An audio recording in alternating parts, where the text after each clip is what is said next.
All right, joining us now is Chris Wallace, Fox News Sunday host.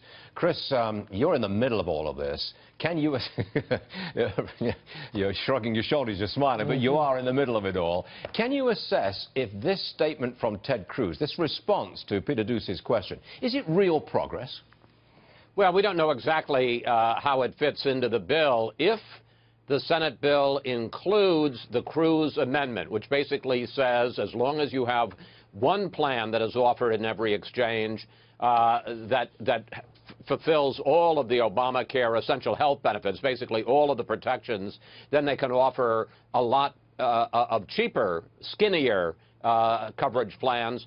It's a mixed bag. There are some conservatives who will absolutely love it. They will say it gives more freedom of choice. It takes away not the employment mandate, which is already gone, or the individual mandate. It takes away the insurance mandate, mandating all of the benefits that have to be included in the plan, and that will lower premiums. The flip side of that is that some more moderate Republican senators are concerned if you start creating this kind of divided market, then yes, healthy people are going to buy the cheaper plan, but that is going to only increase the expenses for the bigger plans. And in fact, you'll have an insurance market for healthy people, an insurance market for sick people, and the sick people won't be able to afford the coverage. I think there's some moderates who would not go along with that. There's a real question, and we'll have to see, obviously, all the details, but there's a real question as to whether, not only whether they're going to be able to pass the McConnell plan next week, but whether they'll even be able to get the 50 votes plus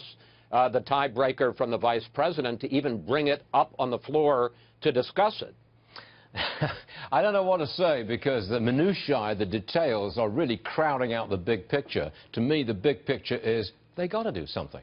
They absolutely have to do something. Obamacare is collapsing, and the Republican Party will get the blame if they do absolutely nothing. Doing nothing is not a possibility. It's not something that can happen.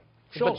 But Stuart, you call it minutia. If you're a senator, let's say Rob Portman in Ohio or Lisa Murkowski in Alaska, and under the current plan, there are tens of thousands, hundreds of thousands of voters in your state who have coverage who may lose it either just flat lose it or not be able to keep it because it becomes too expensive. I understand you're saying, and I agree with you, that after 7 years of complaining about Obamacare, they got to repeal and replace it. But you also have to answer to those thousands of voters in your state, and for them it's not minutia. It could be life or death. Yeah, point taken, Chris, point taken. I want to move on to Paris, where President Trump is visiting. He's going to hold a joint news conference with the President of France in the next hour. I suspect that news conference from the American side will be dominated by Russia, Russia, Russia. You think that's going to happen?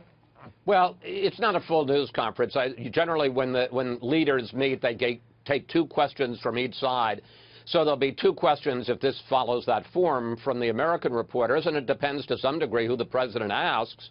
I would hope he'd be asked at least one question about Russia, because he hasn't really spoken out except in select interviews on the subject, and there's a lot to ask him. You know, I mean, there are some legitimate questions here. You can argue, and I certainly agree with you, some of these far left, and let's point out, this is not even the mainstream of the Democratic Party. This is far left members of Congress who are talking about articles of impeachment. We're nowhere near this, even for serious Democrats yet.